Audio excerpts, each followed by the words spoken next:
اے میرے آقا ہمارے دلوں میں ایسے خیالات آتے ہیں، ایسے وسوسے آتے ہیں کہ اگر ان کو لوگوں پہ ظاہر کیا جائے، لوگوں کو بتایا جائے تو ایسا لگتا ہے کہ جیسے کوئی گناہ کر رہے ہوں۔ اللہ اکبر۔ مشکوٰۃ شریف کی حدیث ہے، بیان کیا جاتا ہے کہ چند صحابہ کرام اللہ کے رسول کی بارگاہ میں حاضر تھے، آقا کریم صلی اللہ علیہ وسلم کی خدمت میں حاضر تھے۔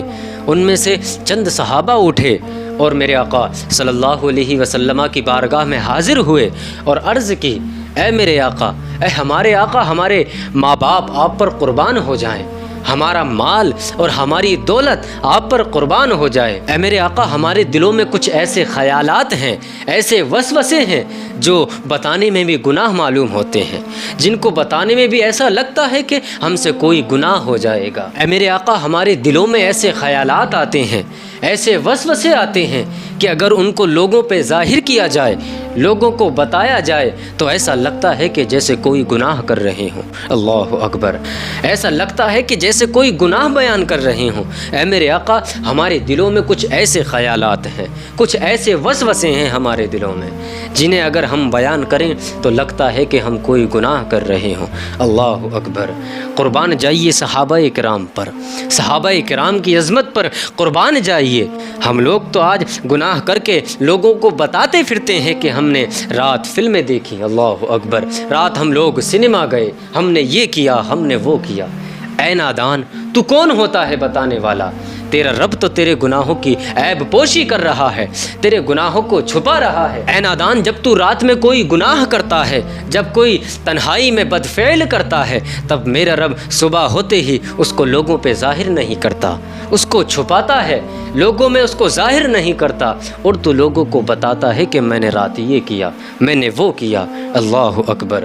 قربان جائیے صحابہ کرام کی عظمت پر۔ ان لوگوں کو بتاتے ہوئے بھی گناہ معلوم ہو رہا ہے کہ اے میرے آقا ایسا لگتا ہے کہ ہم ان وسوسوں کو، ان خیالات کو جب لوگوں پہ ظاہر کریں گے تو ایسا معلوم ہوتا ہے کہ ہم نے کوئی گناہ کیا ہے، ہم گناہ کر رہے ہیں۔ اللہ اکبر۔ میرے آقا صلی اللہ علیہ وسلم نے ارشاد فرمایا، اے میرے صحابہ، کیا واقعی تم لوگوں میں یہ بات ہے؟ کہ واقعی تم لوگوں میں یہ بات پائی جاتی ہے؟ صحابہ کرام عرض کرتے ہیں، اے میرے آقا ہاں، ہم میں یہ بات پائی جاتی ہے۔ میرے آقا صلی اللہ علیہ وسلم کے جواب پر قربان جائیے۔ میرے آقا ارشاد فرماتے ہیں، آقا کریم صلی اللہ علیہ وسلم ارشاد فرماتے ہیں، لوگوں یہ ایمان کامل کی نشانی ہے، پکے ایمان کی نشانی ہے، یہ کھلا ایمان ہے تمہارا۔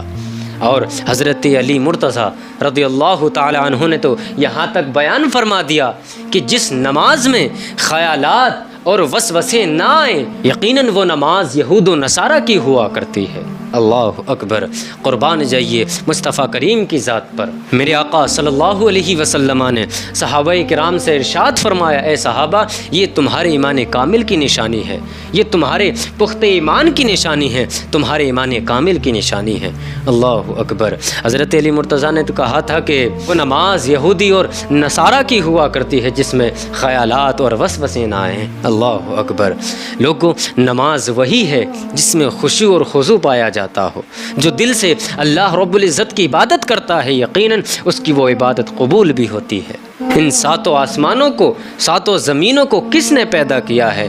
حتیٰ کہ پوچھتے پوچھتے شیطان انسان سے پوچھتا ہے کہ اے انسان بتا اللہ رب العزت کو کس نے پیدا کیا۔ اللہ اکبر۔ مشکوٰۃ شریف کی حدیث ہے، بیان کیا جاتا ہے کہ آقا کریم صلی اللہ علیہ وسلم نے ارشاد فرمایا، لوگوں جب شیطان انسان کے پاس آتا ہے تو انسان سے کہتا ہے، اے انسان کیا تو مجھے یہ بتائے گا کہ انسان کی تخلیق کس نے کی ہے؟ اللہ اکبر۔ انسان سے شیطان کہتا ہے، اے انسان بتا انسان کی تخلیق کس نے کی ہے؟ تو انسان کہتا ہے کہ یقیناً اللہ رب العزت نے انسان کو پیدا فرمایا۔ شیطان انسان سے کہتا ہے، اے انسان بتا جن کی تخلیق کس نے کی، جن کو کس نے پیدا فرمایا، اور آسمانوں کو کس نے پیدا فرمایا، زمین کا پیدا کرنے والا کون ہے؟ تو یقیناً انسان یہی کہتا ہے کہ اللہ رب العزت نے زمین و آسمان کو بنایا، اللہ رب العزت نے جن و انسان کو بنایا ہے۔ سبحان اللہ، انسان اس سے کہتا ہے کہ یقیناً اللہ رب العزت نے زمین و آسمان کی تخلیق کی ہے۔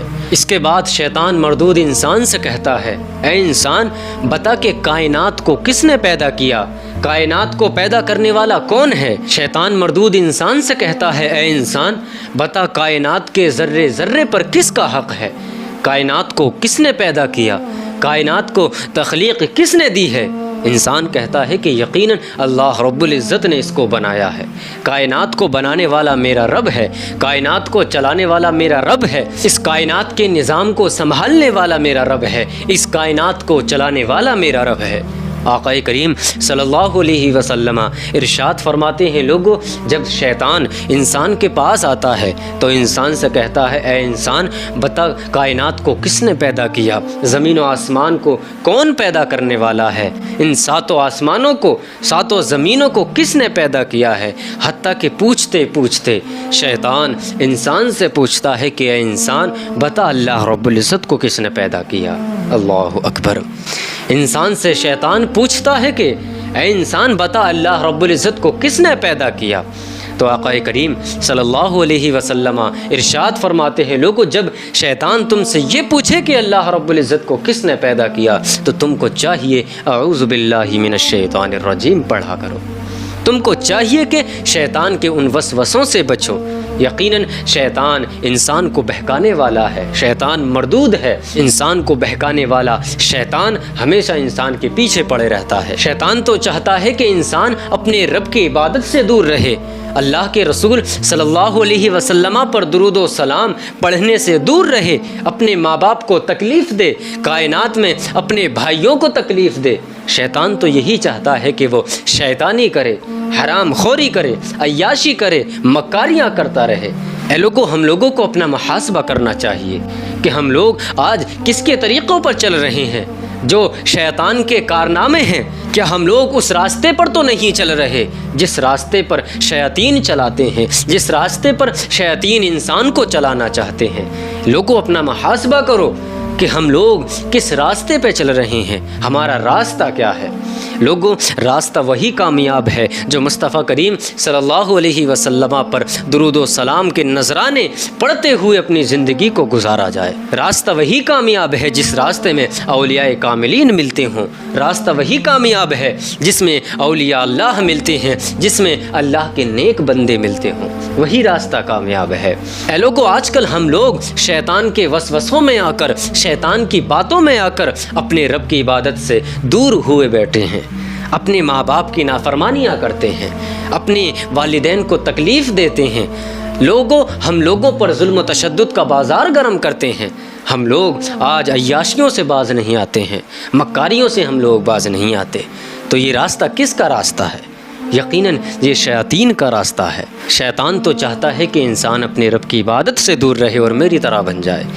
شیطان نے کہہ رکھا ہے نا کہ میں ہر انسان کو بہکاؤں گا، ہر انسان کو تیرے عبادت سے دور کروں گا۔ اے لوگو خدا کے لیے باز آ جاؤ، شیاطین کے راستوں سے نہ جاؤ، شیاطین کے راستوں پر نہ گزرو۔ اے لوگو آج تمہارے پاس موقع ہے، باز آ جاؤ ان کاموں سے، ان حرکتوں سے باز آ جاؤ، شیاطین کے راستوں کو چھوڑ دو، شیاطین کے جو راستے ہیں ان پہ چلنا چھوڑ دو۔ ہم لوگوں کو چاہیے کہ ہم وہ راستہ اختیار کریں جو احمد رضا خان کا ہے، وہ راستہ اختیار کریں جو خواجہ غریب نواز کا ہے، وہ راستہ اختیار کریں جس راستے پر میرے تاج الشریعہ علیہ رحمت و رضوان چلے تھے، وہ راستہ اختیار کرو جو مصطفیٰ کریم صلی اللہ علیہ وسلم نے ہم کو بتایا ہے کہ یہ راستہ تمہارا راستہ ہے اور یہ راستہ شیاطین کا راستہ ہے۔ اپنا محاسبہ کر لو کہ ہم کس راستے پہ چل رہے ہیں، ہمارا کیا راستہ ہے۔